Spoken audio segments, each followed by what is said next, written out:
Rohtang പാസിലോട്ടുള്ള road open ആയോ bro എന്ന് ചോദിക്കുന്നവരോടുള്ള ആൻസറാണ് ഇത്. ഈ മാർച്ച് 2nd വീക്കിലും ഇതാണ് അവസ്ഥ. ഇനി റോക്താങ് പാസ് എന്നാണ് ഓപ്പൺ ആകും എന്ന് ചോദിച്ചാൽ യൂഷ്വലി മേയിൽ തുറന്ന് നവംബർ സ്റ്റാർട്ടിങ്ങിലാണ് ക്ലോസ് ചെയ്യുന്നത് എന്ന് ഇവിടുള്ളവർ പറയുന്നത്. അപ്പോൾ അതനുസരിച്ച് നിങ്ങളുടെ യാത്രകൾ പ്ലാനിക്കും. ഇങ്ങനെയാണ് സ്നോ മാറ്റി റോഡ് ക്ലിയർ ആക്കുന്നത്.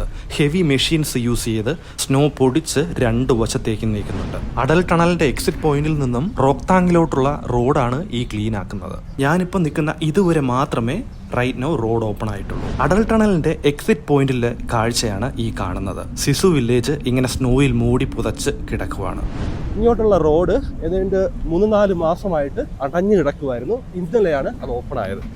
ഞങ്ങൾ സോളങ് വാലിയിൽ വന്നപ്പോൾ ഇതറിഞ്ഞു. അപ്പോൾ ഞങ്ങൾ അവിടെ നിന്ന് ജിപ്സി പിടിച്ചിട്ട് ടണൽ വഴി വന്ന് ഇതിൻ്റെ എക്സിറ്റിലാണ് ഈ സിസു വില്ലേജ് ആരം. ഭയങ്കര രസമുള്ള ഒത്ത സ്നോയാണ്. അധികം ആൾക്കാരൊന്നും വന്നിട്ടില്ല.